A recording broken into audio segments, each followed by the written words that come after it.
Hey, this is Sky. Welcome to my YouTube channel. I want to talk about masculinity. I've talked about this topic before. I want to talk about the attack on masculinity that's happening in Western culture, Western civilization. There seems to be a battle for some odd reason between femininity and masculinity. It seems like patriarchy is being attacked. Some may say good.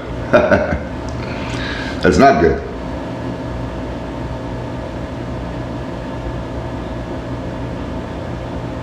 This is really harmful to young men and to children, especially to boys.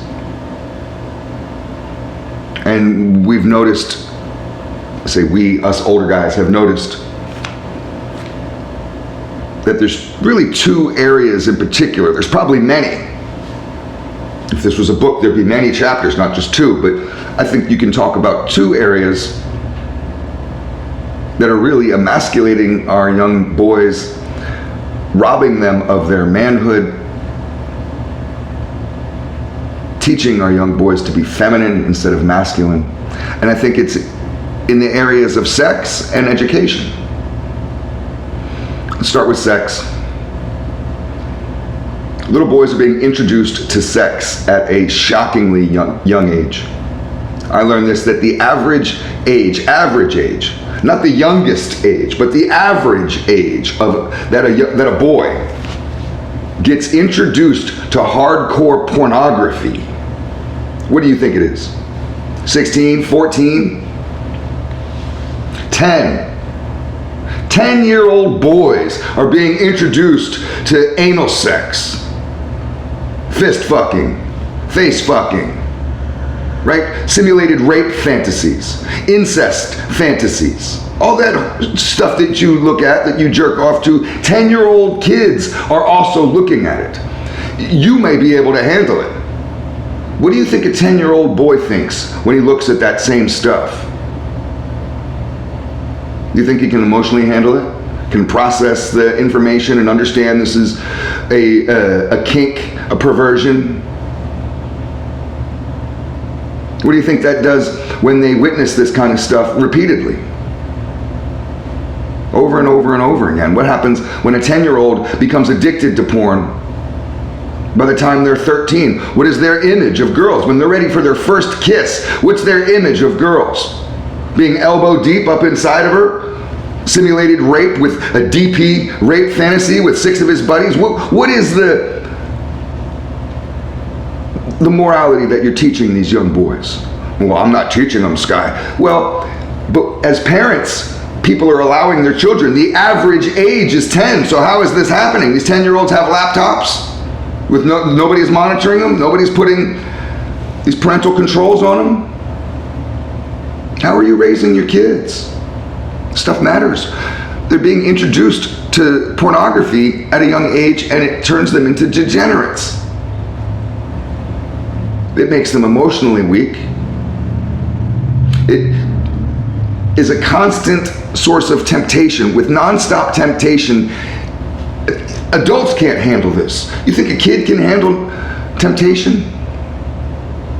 The weird thing about this whole conversation about sex is, I remember this when I was a kid. There was a lot of peer pressure to have sex, and I would lie at age 13 or 14. I had my first sexual experience at 15. The neighborhood slut. I won't say her last name. I don't want to call her out. She may be a normal person now, but this chick Jennifer. And everybody from my neighborhood, they all knew Jennifer. Everybody knew Jennifer. I loved it. I thought it was great. I didn't care if she had fucked 130 guys that same day. But you get mocked. I remember lying about this stuff as a 13-year-old or 14-year-old to my friends and saying that I had sex before. And maybe other 13 or 14-year-old boys were also lying about it, but some had gone through it. And if you were sexually naive, if you were 13 and you weren't or 14 and you weren't playing the game of chasing pussy and being hungry for chicks and that being the only thing that you thought about, then something was wrong with you. You'd be teased, treated like you were a little baby, maybe that you were gay. You're mocked and scorned for resisting temptation, for resisting degeneracy. I'm not saying all sex is degenerate or evil or bad. I'm not some kind of wacky Christian coming on here to preach bullshit. We're talking about masculinity and how to create men. When you introduce sex to little boys, it's inappropriate. And it's not healthy. There's a time and a place for everything. A natural development. You don't introduce anal sex and fist fucking to 12 and 13-year-olds. Especially not 10-year-olds. Just in general, without just putting porn aside. I have a beef with porn, and I've made other videos about it, so I talk about that, and I think it's harming our boys, but just sex and temptation in general, just those two things. Pulling back from the craziness of the online porn world. Sex and temptation have to be treated very seriously throughout your whole life. Every man knows this. The child doesn't. This is why fathers are important.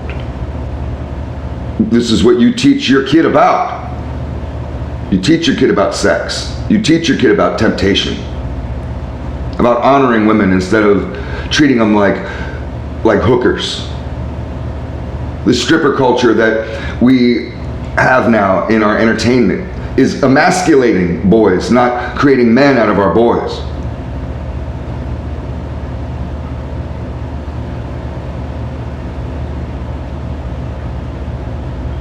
Let's move on to education.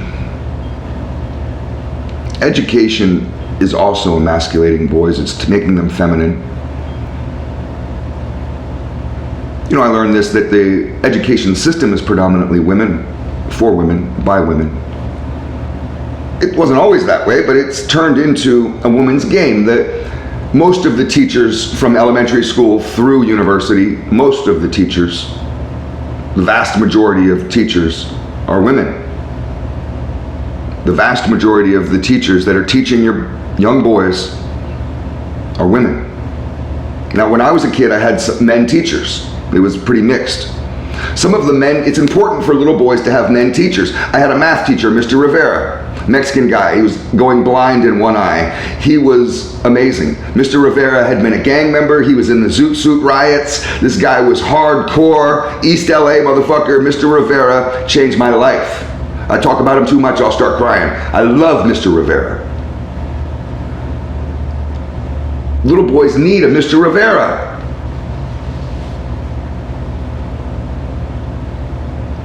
The education system is making boys feminine. And boys are more likely to fail, they're more likely to get suspended, they're more likely to get in trouble. They're more likely to drop out of school. Just by being a boy, you're told that you're rowdy. Boys have natural energy. They force little boys to sit there for 12 hours, however long you're in school for the day, for 8 hours. To sit there and shut up. It's a hard thing to do for little boys. Why do you think little boys hate school so much? You tell them to sit still and shut up? There's got to be more than one way to educate a kid. This whole idea of toxic masculinity has come out of the education system. There's no such thing as toxic masculinity. Why isn't there toxic femininity? The notion of toxic femininity is confusing and laughable. Well, what would that even be? We get the short end of the stick. What are little boys made of? Snips and snails and puppy dog tails, and little girls are made of sugar and spice? We're made of rotten crap. What's a snip and a snail? I don't even know what this shit is. We always have gotten the short end of the stick, man. could go on with this and just rant on with this. I just want to reiterate this last point again. There is no such thing as a toxic male. There's no such thing as toxic masculinity. That's a fucking fake bullshit judgment by pussies, by wimps, by losers. We need more men. We need more protectors. We need more providers. We need more teachers. We need more professors. We need more warriors. Fight back on this attack. Identify areas where you feel like that masculinity is being attacked and push back on that shit with everything that you have. The earth depends upon it. A bunch of feminine men aren't going to build your bridges and buildings for you. A bunch of feminine men aren't going to fight your wars for you. A bunch of feminine men aren't going to teach your boys how to be men. You don't want the end of patriarchy. You want to protect it. It's all just food for thought. Thanks for watching.